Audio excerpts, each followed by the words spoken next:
Good morning. Happy Thursday.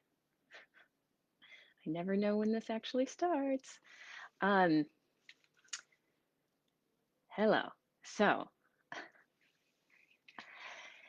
hi there. Um if you've seen anything I've been posting lately about my project, holy shit coincidence, um, and I'm talking a lot about connecting the dots, or maybe I haven't said much about connecting the dots, but that's what my interviews have been focused on for this project.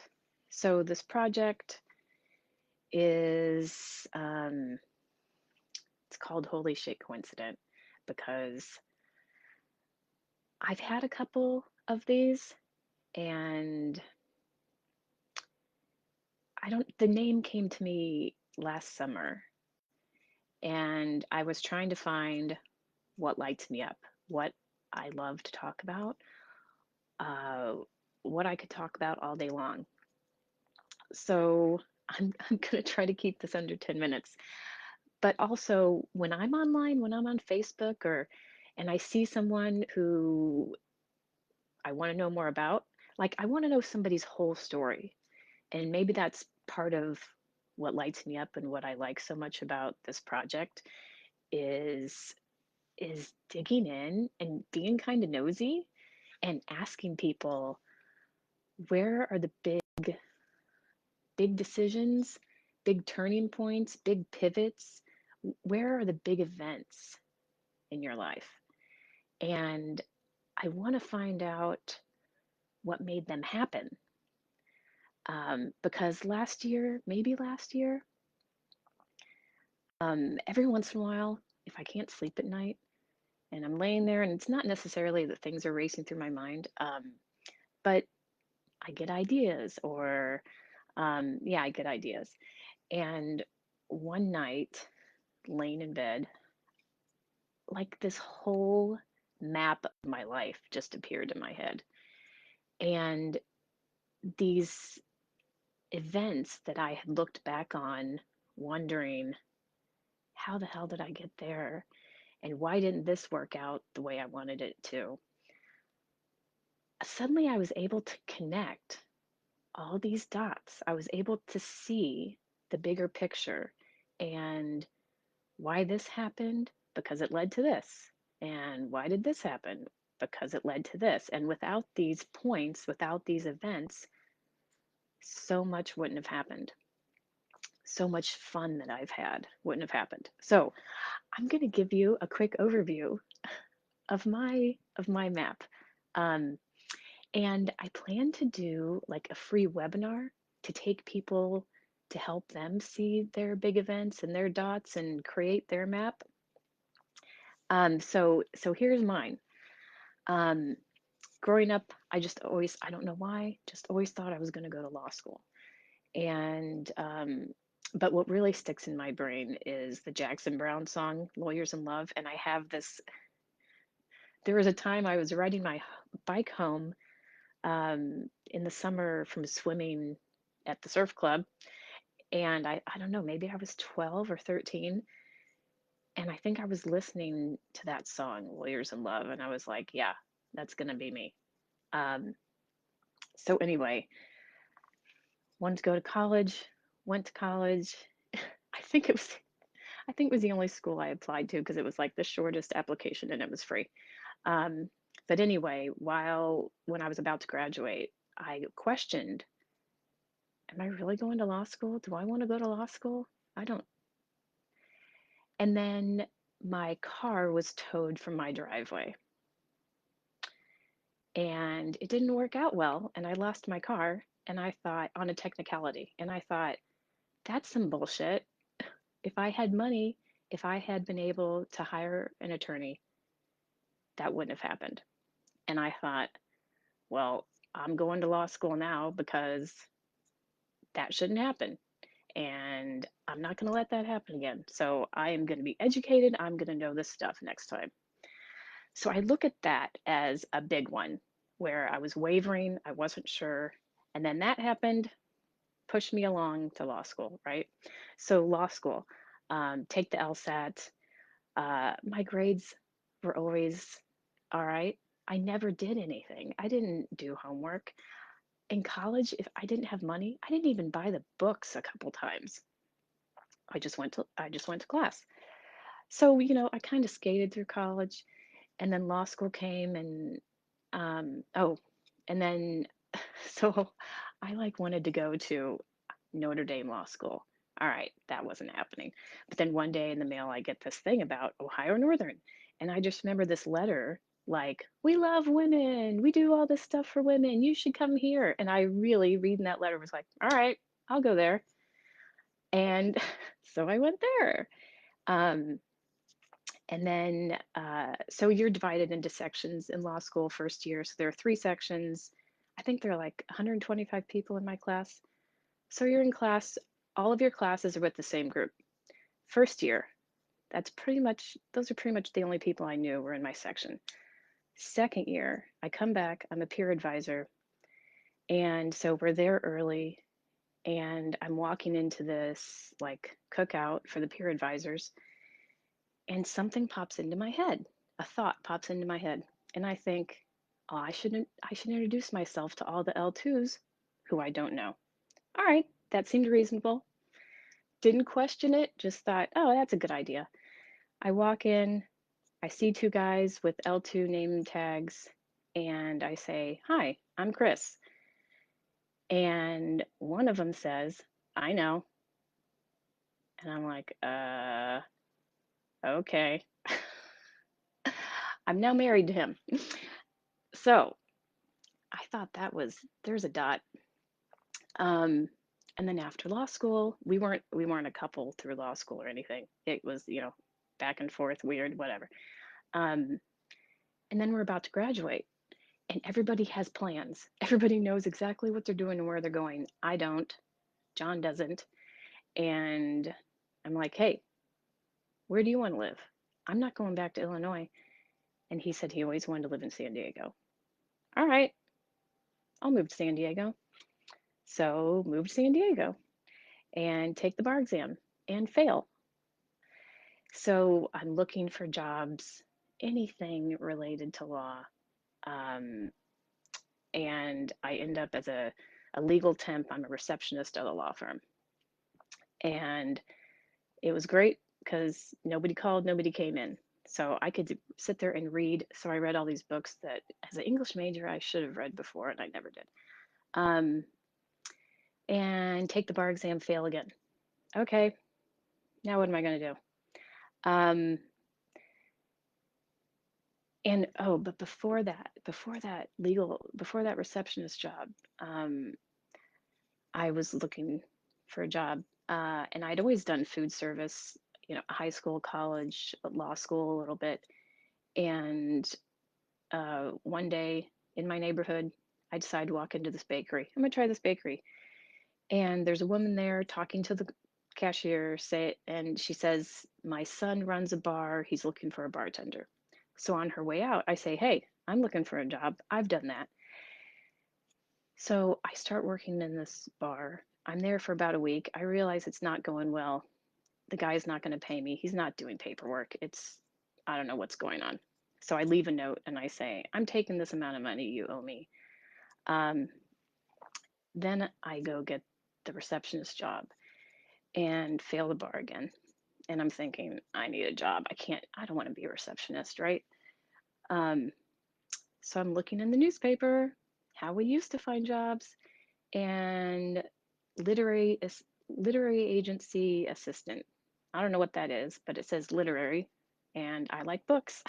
So I apply, and I didn't even know what the job was. I didn't know what a literary agent was, but when I walked in, there were all these book covers on the walls, and I'm like, oh, this seems pretty cool.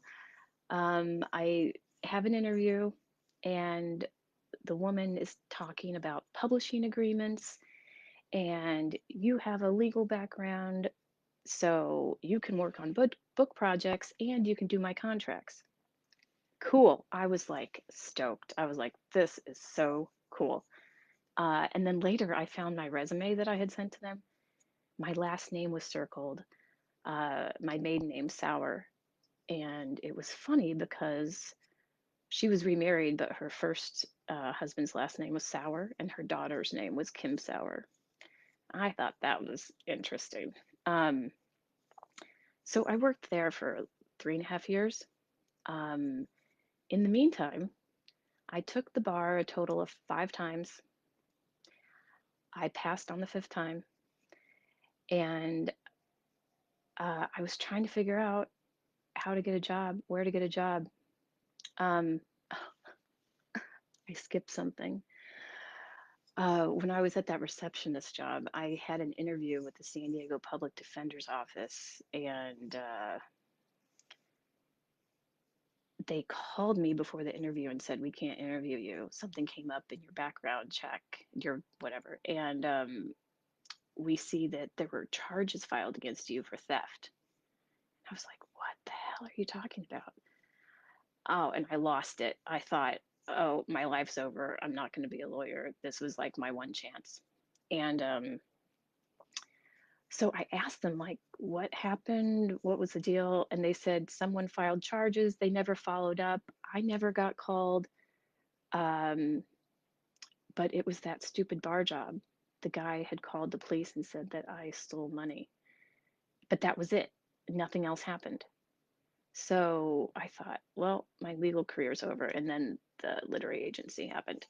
And that was such a cool job. That was so much fun. I got to go to New York. I got to go to LA to book conferences, convention. Um, I got to be involved in some really cool book projects. I loved it.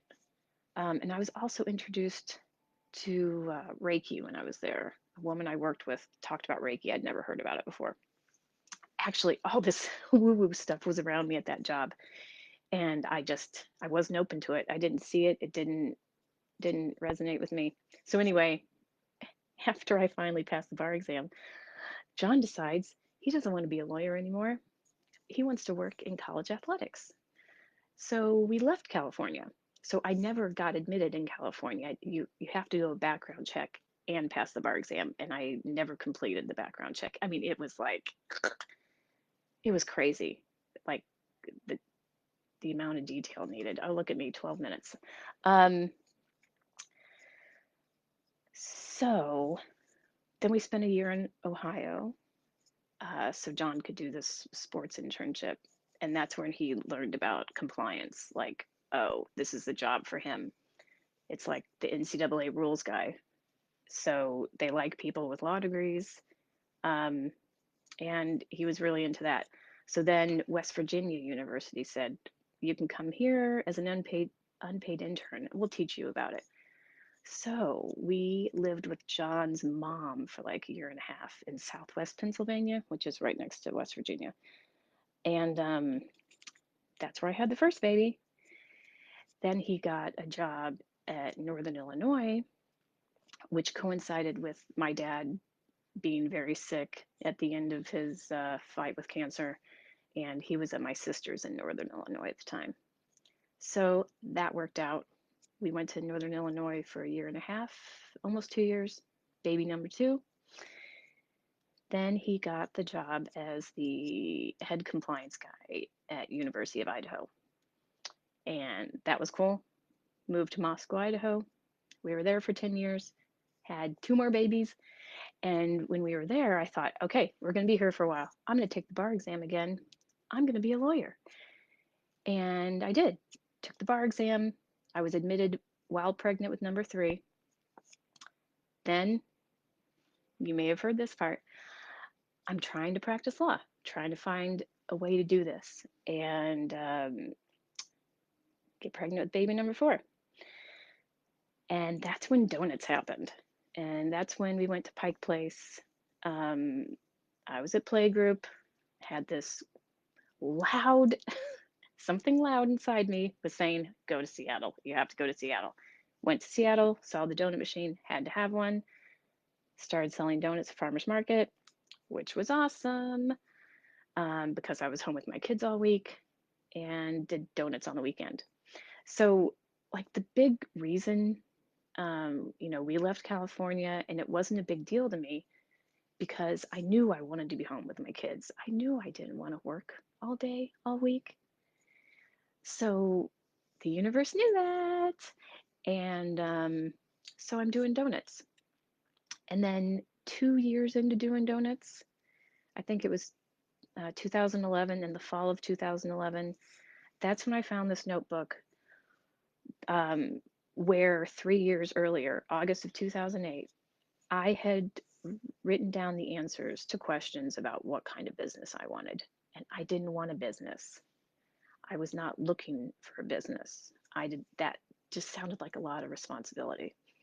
Um, but I was like, oh, it'd be so nice. Families will come here and have fun and laugh, and I'll make money, and it won't take time away from my family. It'll use my creativity. It'll be in a nice sunny spot. It'll be the unoffice. I found these answers and it blew me away. And I was like, what just happened? What is going on here? That's when I started looking into the law of attraction. That's when I was like ready to see it, ready to get into this stuff. I was just amazed. And so I quietly, quietly started reading stuff. Um, I was such a wimp. I called the one lady in town who taught Reiki, who did all the woo woo. Um, I took her Reiki 1 and 2, and I felt like such a poser. I was like, why am I here? I don't know how to do this stuff. I don't know what I'm doing. Uh, but I did it, and then again, people. So farmers market runs for 6 months, like May to October, and people kept saying, well, we want your donuts. You need to open a shop so you're open year round. And again, I was like, sounds like a lot of responsibility. I don't know about that. Um, but I did it. Someone told me there's a spot down here. You should look at it. And then I didn't want to, but I was taking my girls to a dance class and I parked right in front of it one day. And I looked in the window and the floor, I loved the floor. That was what I loved about it. It was the cutest brown and like cream checkered floor. And so I called about it and it was just it was just the perfect setup. It just worked. So I had a shop. And then 2013, like the summer of 2013, I got these emails like, come do our donut competition show. I'm like, I don't know what this is. I deleted them. I thought it was like scammy. And but then someone called me and said, we're trying to reach you. We want you to be a competitor. And I'm like, what? And they sent me like videos. They sent me some more information. And I was like, all right, I don't know how they found me, but okay. And but I didn't hear from them. They're like, do you have a passport? Sure. I didn't, but I got one. Um, can you make donuts from scratch? Sure. I mean, I baked all the time, but donuts always eluded me. Like, it was tough. Donuts are tough to make at home. Um, but I was like, yeah, sure, I can do that. But then I didn't hear anything for like 6 or 7 months. And the donut thing was like, all right, this has been fun, but I think I'm done. I decided. Um, and the day a realtor was supposed to show up to talk about listing my shop and selling the business, she didn't show up, but Donut Showdown called me. So went to Donut Showdown, and that was February of 2014. It didn't air for an entire year. So I went and I won, and I couldn't talk about it for an entire year. That was nuts. But so like I flew out, and this is Spokane, so I had to drive from Moscow to Spokane. Um, and Al took me to Spokane. Um, so fly out, go do it, come back. So my husband picks me up at the airport, and I got to tell him everything on the way home about what happened. But then I went to pick up my daughter from school that day, my daughter Jane, and she got in the van and she said, Mom, I had a dream last night So that was 14. She would have been almost 8. She was 7. She said, I had a dream last night that you won Donut Showdown and Carrie busted through the doors. Carrie's my sister. She was my assistant. And the producers told her, but she told me this. The producers told her, whoever wins, like when they announce it, when they're taping and they announce the winner, that assistant needs to bust through the doors. Oh my God. I was like, okay, Jane, that's our little secret. You can't tell anybody. Can you believe she kept that secret? I think it freaked them out because I told them about, oh my God, there was so much paperwork to sign. And having that law degree made me realize it's okay to sign contracts. It's okay to sign whatever you need to sign. Um, but my kids were like, oh my God, my mom could be sued for $1 million. We can't tell anybody. Um, so that was pretty cool. But then after it aired, by the time that came around, my husband was kind of not having so much fun in his job. And he would come home at night and say, hey, did you have fun making donuts? Wow, I'm up to 21 minutes. And I was like, yeah, I did have fun making donuts. Um, I was having fun. It was great. I was still working out in the morning. I would go do that early before my kids would wake up. But then later, I would have to go prep the donuts. Then I would go work out. Then I would go back to the shop. And it was kind of tough not seeing them in the morning, not sending them off to school. But so I said, well, let's do something together. We can do something. I've done this. I did have a couple tries at other businesses leading up to this. Like I had made candles. That was fun. I made candles and I should have kept that domain name, literaryluminaries.com. I would tell you what candle to burn depending on the book you were reading. Um, so so I was trying to come up with a business plan, a business idea for my husband and me. And I think I did this like your perfect day, like guided meditation. And when I was doing that, um, something came up like bed and breakfast. He could do the hard stuff, I could do the baking. The hard stuff meaning, manual labor, cleaning and fixing and stuff like that. And I thought, that's kind of labor intensive. How about a hotel? How about a motel? Motels, that I thought that sounded kind of cute, right? Like the Schitt's Creek, like that kind of motel. So we started looking for motels for sale. Um, but then I realized we'd been camping a lot in those years. And I was like, we should buy a campground. So the campground idea got rolling. And then that became, well, we don't know much about campgrounds really. Um, like RVs, like that kind of camping, maybe we should buy an RV. I always wanted to take an RV trip. Um, Maybe we should buy an RV and drive around the country and decide where we want to be. Let's check out the country, find a spot we like, and then along the way, look at campgrounds for sale and learn more about the whole RV thing. So we did that. And I thought selling the donut shop was going to be the hard part. But it went first. So we had to sell the donut shop and our house. Um, we sold both our cars. We had a boat to sell. We had to find an RV, buy an RV, and then a tow vehicle. So we bought a Mazda 5 because it was the smallest car that would fit 6 people and we could tow it.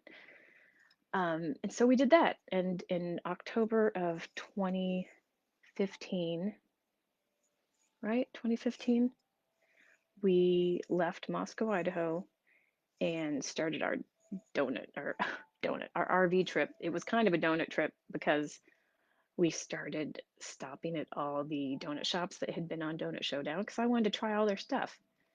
Um, and what was cool was the first donut shop we went to was in Portland, Oregon. And when we got to Portland, Maine, this is that was the place I really wanted to go, the Holy Donut in Portland, Maine. Um, we got to Portland, Maine. I didn't even realize it was National Donut Day. The first Friday of June is National Donut Day. I thought that was pretty cool. Um, but we, during that trip, we didn't find a campground. We didn't have a, I thought something would happen on that trip. Something will come up, we'll know it. Didn't happen. And the kids were out of school. The kids were doing like the homeschool thing and kind of junior ranger at the national parks. Um, so we decided to look into work camping so we could stay in the RV for another year, but kids could be in school.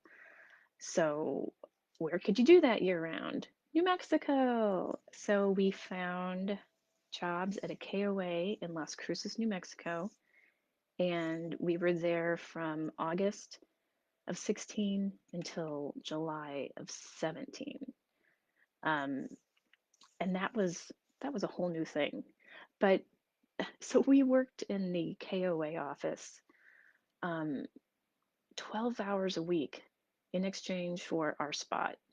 Utilities, like that was our living expenses. So John had always joked around about, okay, it's my turn to stay home and you work. And I was a Starbucks regular, so we were going to Starbucks every morning. And I thought, well, we don't have a mortgage to pay, so I'm going to go get a job at Starbucks. And I did. And I was twice as old as everybody else, but that was okay. It was so much fun. I loved it. I had so much fun. I'm a morning person, and I got free Starbucks, and I got to learn all the stuff. And I wrote a book about it, an ebook about working at Starbucks. But while I was there, here's another cool thing. While I was there, well, I got partner of the quarter. Didn't even know what that was, but every quarter, each store names a partner of the quarter. You get a nice little certificate and a bonus. Um, so I got that, and then the CEO. So not Howard. Howard had stepped down, and Kevin Johnson had taken over just before this. Um, he came to Las Cruces. I think he was going to speak at New Mexico State, where that was his alma mater. He came to speak at graduation, but he also had like this meeting of all the area Starbucks managers, and each manager got to bring two people from their store. And so one day my manager said, "Hey, we're going to go meet the CEO of Starbucks, and I want you to come with me." Okay, that was another cool thing. Um, so again, after this year, we're like, what are we going to do? But while we were there in Las Cruces, we went to like a KOA buyer's workshop to learn about buying a campground. We were still looking for a campground. And the owners of that KOA where we were in Las Cruces, um, they were from Illinois. Doctor, was she a nurse? Well, he was a doctor, and they gave that up to buy a campground. So I thought that was pretty cool.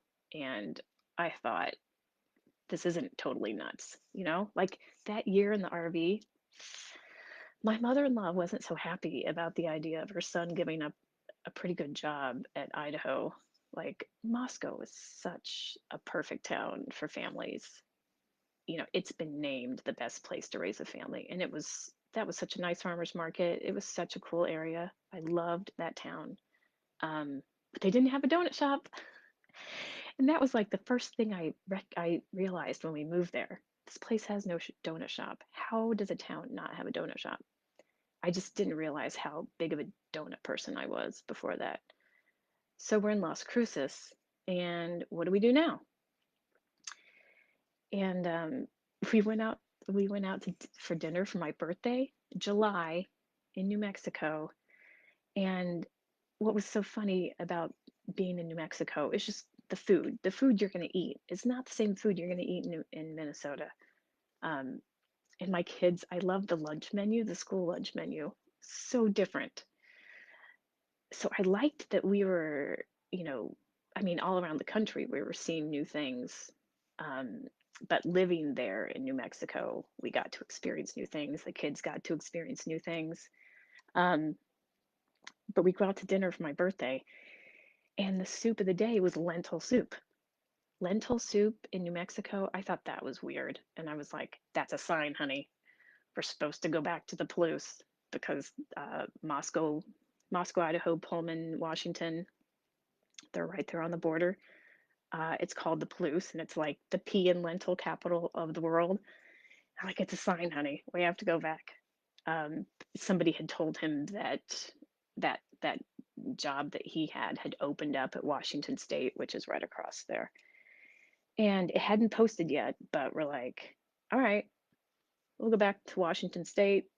Um, Wait for that job to post, and I can just get a transfer to that Starbucks. So we did that, and we were there August to October, and that job never posted.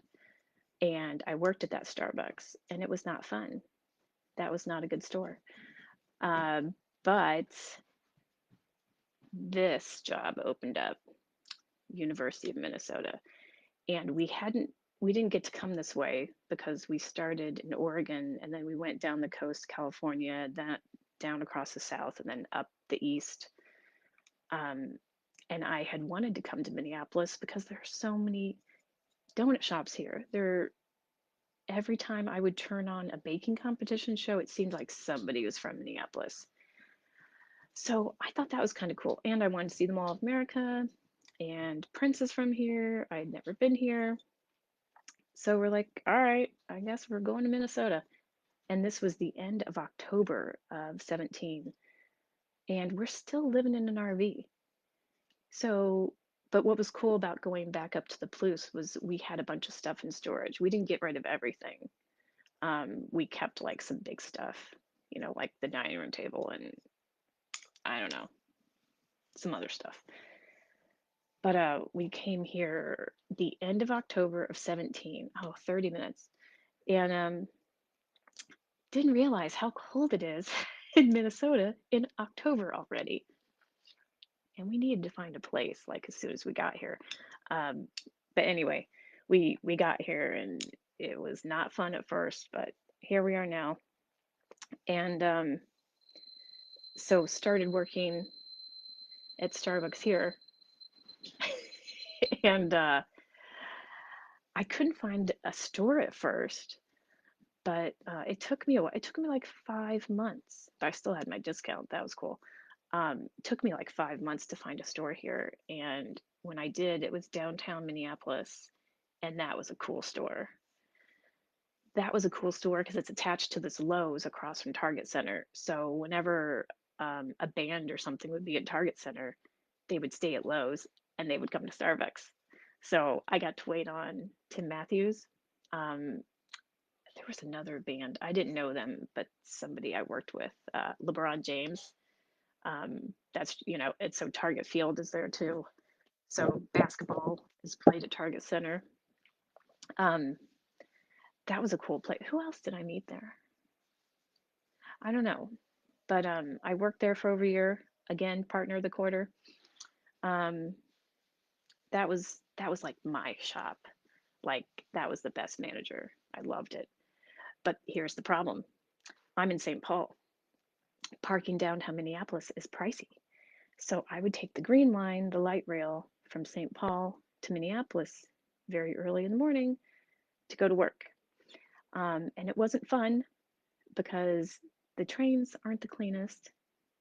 I don't know, and very early morning, especially when it's cold, people are just sleeping all over the train. Um, so I didn't like that a whole lot. It's like a half-hour ride. One day, one morning, I'm riding to work and I saw something that I didn't want to see ever again.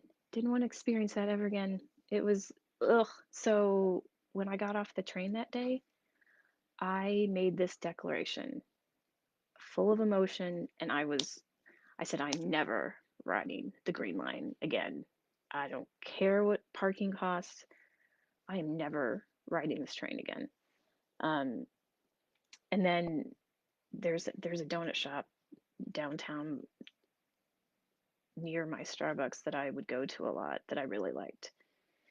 And I was up there after this happened, and uh, the manager owner guy was like, "Hey, I need an assistant manager. Do you want to work here?" And I laughed. Haha, me? I don't know why I thought that was so beyond my capability. Um, but I'm like, yeah, right, haha. Like a week later, he came down to Starbucks and he said, seriously, I need an assistant manager. Do you want to work for me? And I'm like, well, I'll come talk to you. And I had just been promoted at Starbucks, but he offered me a set schedule, which would be awesome. A set schedule, free parking, free donuts, and did I say free parking, free donuts, set schedule, better pay? How could I say no to that? So I did it, and it was kind of tough. It was tough for me because, again, I'm working with much younger people, but I'd never been a manager before. I mean, okay, I'm at home and I manage 4 kids. That's the closest. Um, but I tried. I really tried. And I should have known. The place was open not even 2 years, and they'd already had 6 assistant managers. Maybe I should have thought something was up. I realized he didn't really want a manager. He didn't want me making decisions and doing anything. He just wanted an administrative assistant. So it didn't go well. National Donut Day that year, they were crazy busy. It didn't go well. And he pretty much asked me to leave. And usually I would be up for the fight, like, no, I can do this. Ugh. Like the bar exam, ugh, I can do this. Or like I ran a marathon and a couple half marathons, and I did the work, I could do it. But this time I was like, yeah, I don't think this is going to work. And so I left that, and oh my God, I was wrecked. I Starbucks didn't want me back. Um, and this place is kind of pricey. So I needed a job. I needed some income. And he's like, well, you know, it wasn't a good fit. I'll let you file for unemployment. And I resisted that. I was like, man, that doesn't feel good. That doesn't sound good. Unemployment, that didn't sound good. But then, I don't know, a month later, I'm like, screw it, Chris, file for unemployment. So I started get unemployment. In the meantime, looking for a job. I have never had such a hard time finding a job. How old was I? That was 18. I was 48. Trader Joe's didn't even call me back. Like, so I was having a hard time. I was having a tough time and trying to come up with something else. What can I do now? What what lights me up? What is my passion? What do I love to do? I loved Starbucks. I love talking to people and making them awesome drinks that they love because I knew what I knew how important that first sip is of coffee. Man, is this more of my story than you wanted you needed to know? Um, but I was also battling anemia at the time, which is not good when you have like not so happy things happening and then you have anemia and it's like no energy, no fun. And I read that coffee can get in the way of like your iron absorption, and I was really resisting that. I can't give up my daily Starbucks. I mean, that was like a 12-year morning habit, like every morning. Um, but I did.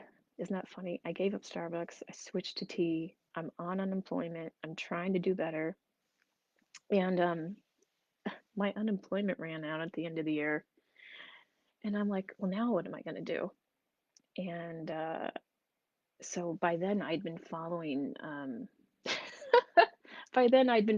Joanna Hunter, and I'm also, into digging more into the woo woo.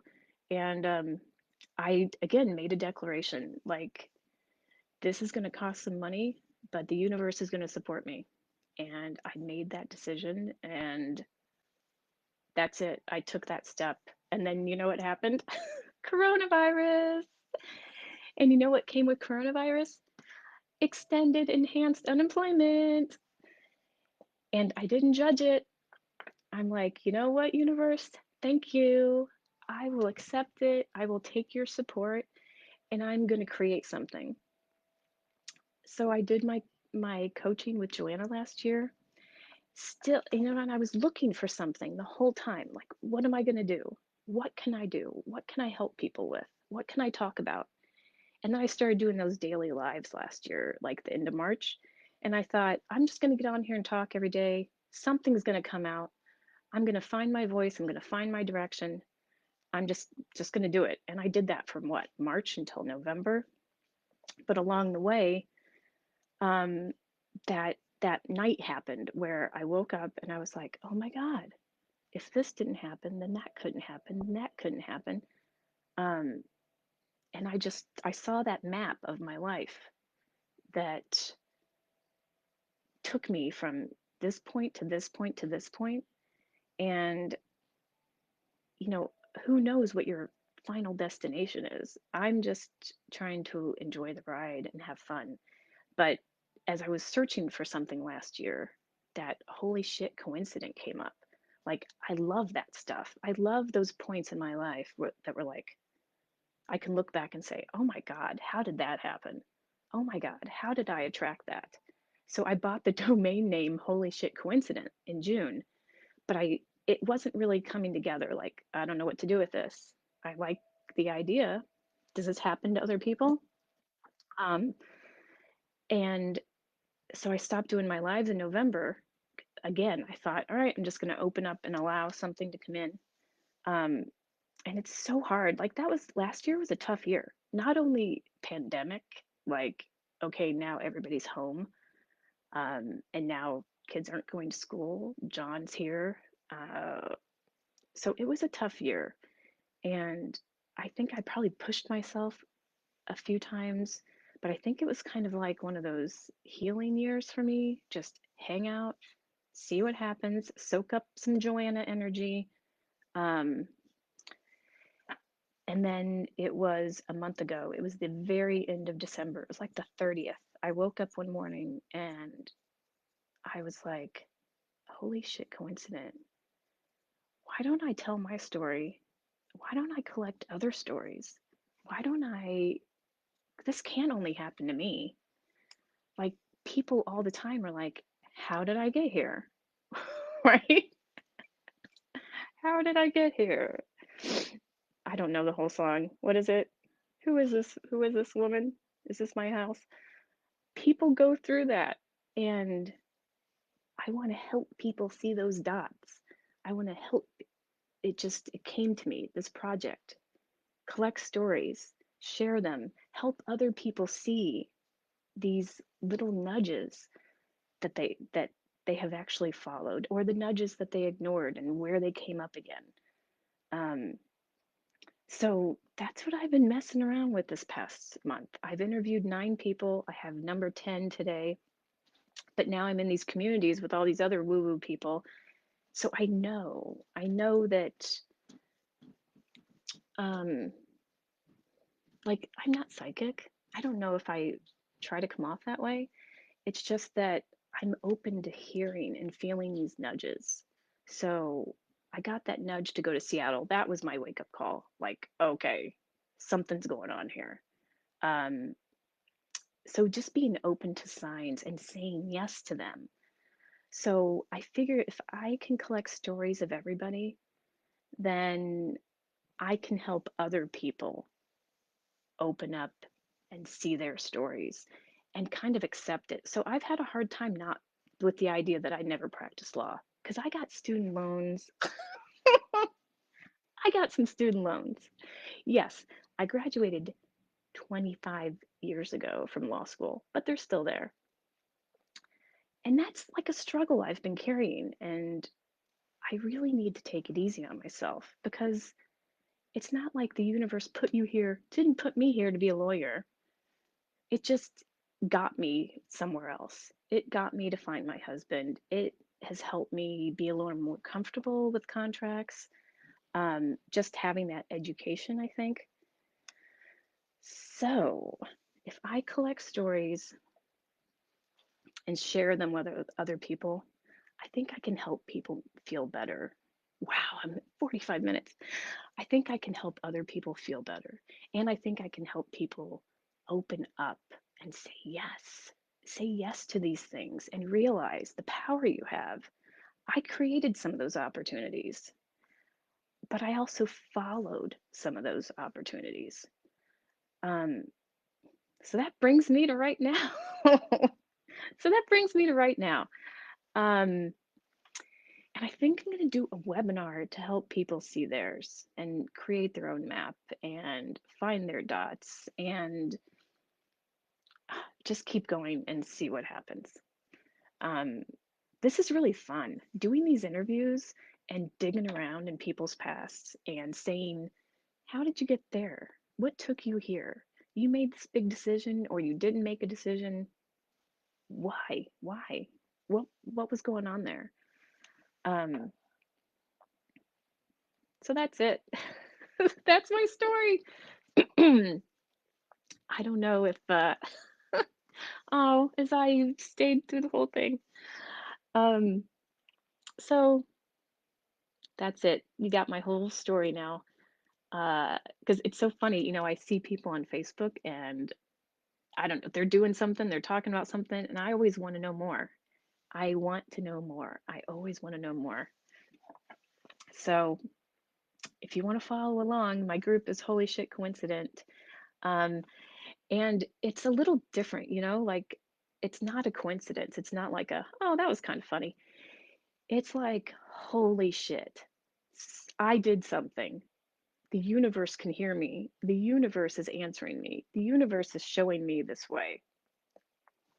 And being open to that. So there you go. Oh my God, 46 minutes. Um, I hope you have a lovely Thursday. And I hope you can see some of your dots and feel a little comfort uh, where you are. And I'm still wondering, what's next? Where do we go from here? How long are we here? I really resisted being here in the beginning. That it's been a bumpy road the last 3 years, but I'm also very grateful that my kids have seen a lot of different things. But right now, like the diversity here in the Twin Cities is amazing. Um, Nothing against Moscow, Idaho, but there's not much diversity. So I'm very thankful for that. And I'm thankful for you guys for watching. I hope you have a lovely Thursday. I'm going to go now. Take care.